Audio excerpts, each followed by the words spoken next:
Marlène et Jean-Claude sommes très heureux de te présenter une émission très spéciale afin de comprendre les faits d'actualité. Merci pour ta fidélité. Merci de continuer, non pas d'écouter, mais de lire, d'analyser, de comparer la parole de l'Éternel. Aujourd'hui, nous voyons les nations. Nous avons deux références bibliques. La première se trouve dans le livre de Deutéronome, chapitre 18, versets 9 à 14. Deutéronome 18, les versets 9 à 14. Proverbe 26, verset 11. Proverbe 26, verset 11. Mais nous démarrerons par 1 Samuel, chapitre 28, le verset 9, pour revoir le contexte. Avant d'aborder le thème, prions. Éternel notre Dieu, merci pour la parole. Merci pour ta présence.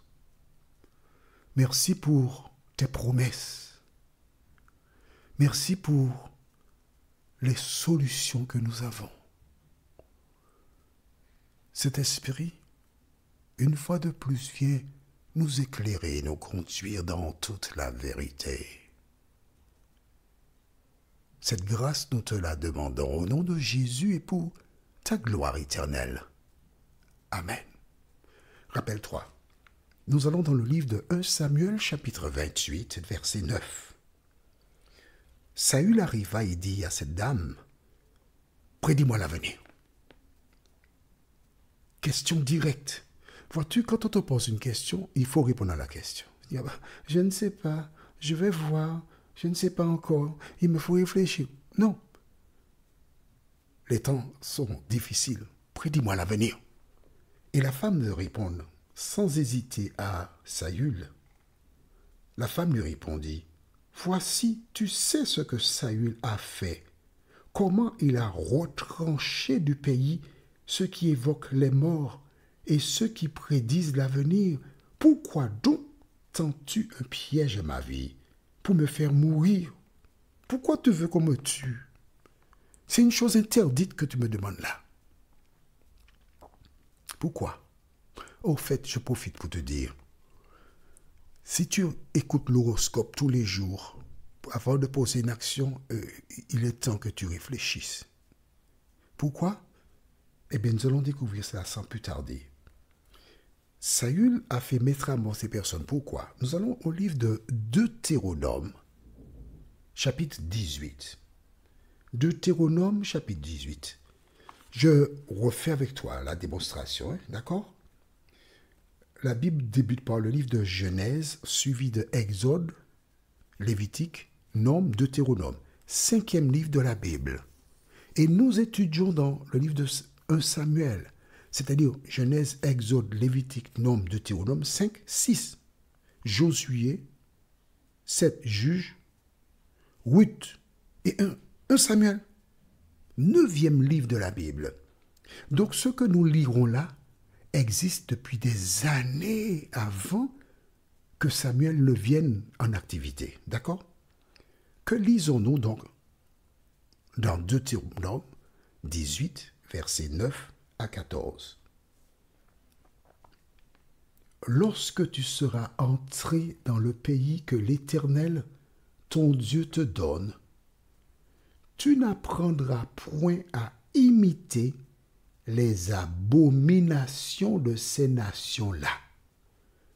Les nations du temps d'Israël, ce moment, ils avaient des abominations. De quoi s'agit-il? Qu'on ne trouve chez toi personne qui fasse passer son fils ou sa fille par le feu. Personne qui exerce le métier de devin, d'astrologue, d'augure, de magiciens, d'enchanteurs, personne qui consulte ceux qui évoquent les esprits ou disent la bonne aventure, personne qui interroge les morts. Ah! Est-ce que tu comprends maintenant pourquoi Saül a fait mettre à mort toutes les personnes qui existaient et qui avaient ces activités professionnelles? Parce que Dieu avait dit, tu ne vas pas suivre les abominations. C'est donc une abomination.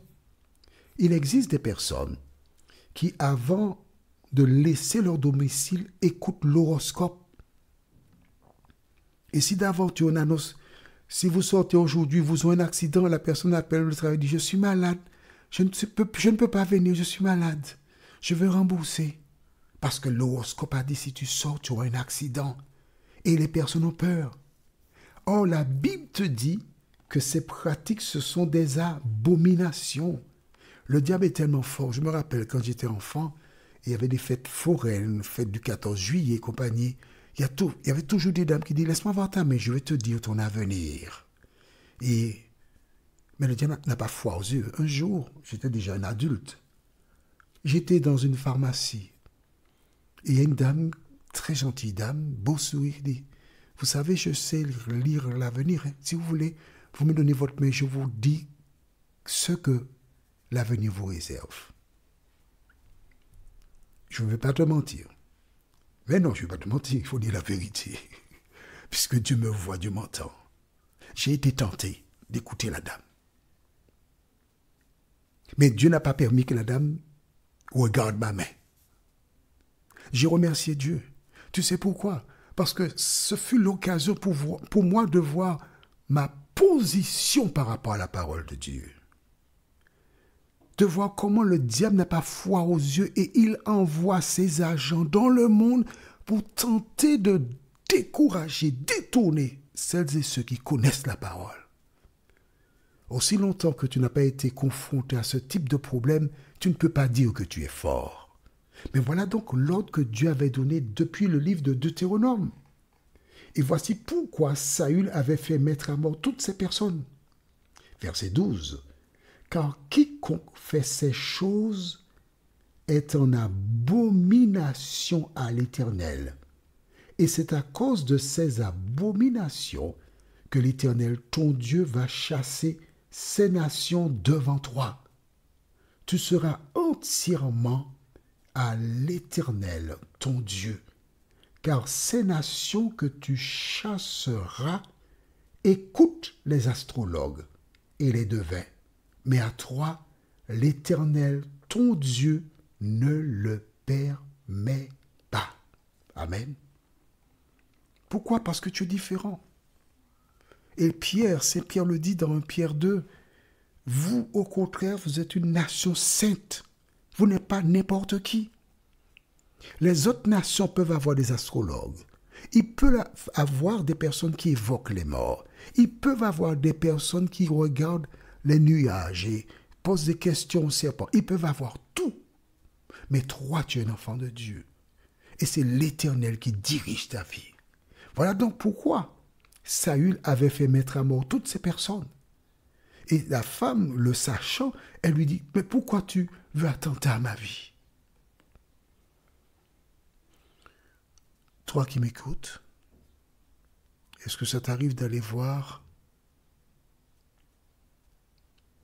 des professeurs, on ne parle pas de médecine, hein, des personnes qui déclarent être grands maîtres, qui peuvent changer des situations, qui peuvent donner de la chance en amour et en affaires, des personnes qui peuvent ramener la personne aimée, etc., etc.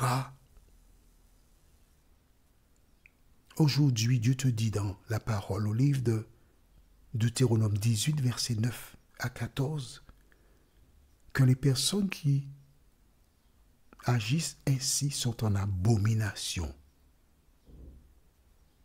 Ces personnes sont en opposition avec la parole de Dieu.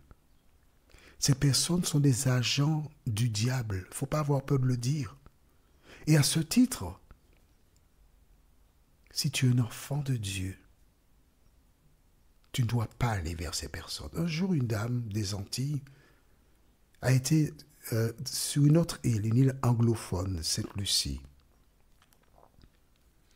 pour regarder ses affaires. Une dame dite chrétienne. Et tandis qu'elle était dans la salle d'attente, une autre voisine à cette dame arrive. Et quand elle la voit, elle dit, mais voisine, comment vas-tu? Je suis contente de te voir. Tu es venu voir monsieur tel aussi? Ah, tu as raison. Il a dit, non, c'est une commission que je suis venu vous faire pour quelqu'un-là parce qu'elle m'a demandé de venir prendre quelque chose là pour elle, mais je suis gêné parce que, tu sais, moi je suis chrétienne, je ne crois pas en ça. Hein. Il dit, ah oui, je sais, effectivement. Ah, ça m'a bien surpris de te voir là. Ah, je comprends. Et alors que se passe-t-il?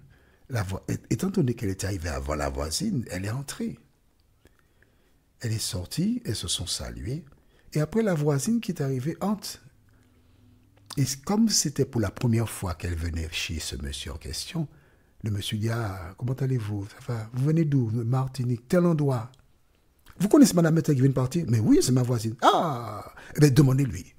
Elle vient me voir chaque mois, elle est satisfaite. Et le québoiseur a mis ses affaires dehors. Elle a été jusqu'à Sainte-Lucie pour voir. Mais Dieu a permis que le québoiseur mette ses affaires à la première page. Tu peux tromper des gens.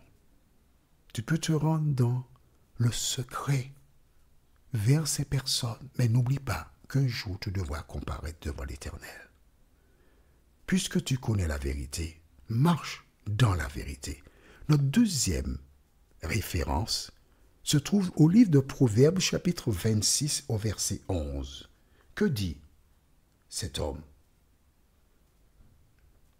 Comme un chien retourne à ce qu'il a vomi, l'homme stupide reproduit sa folie. Ce que Saül avait condamné, il va maintenant vers la sorcellerie. Prions notre Seigneur, notre Dieu. Nous ne sommes pas à l'abri. Nous voyons comment Saül a fait une chute vertigineuse et personne n'est à l'abri. Nous ne jetons pas la pierre à Saül, mais nous observons et te demandons de nous aider afin que nous ne puissions pas tomber, Seigneur. Et si nous tombons, relève-nous, nous t'en prions. Au nom de Jésus et pour ta gloire éternelle. Amen. Que l'Éternel continue de te bénir et il me tarde de te retrouver. Nous sommes parvenus au terme de notre réflexion. Si d'aventure tu as une question, il te suffit d'envoyer un message par le biais de WhatsApp au numéro suivant, plus 596 696 88 93 93. Et alors Jean-Claude, moi, je me ferai un réel plaisir de répondre à ta question.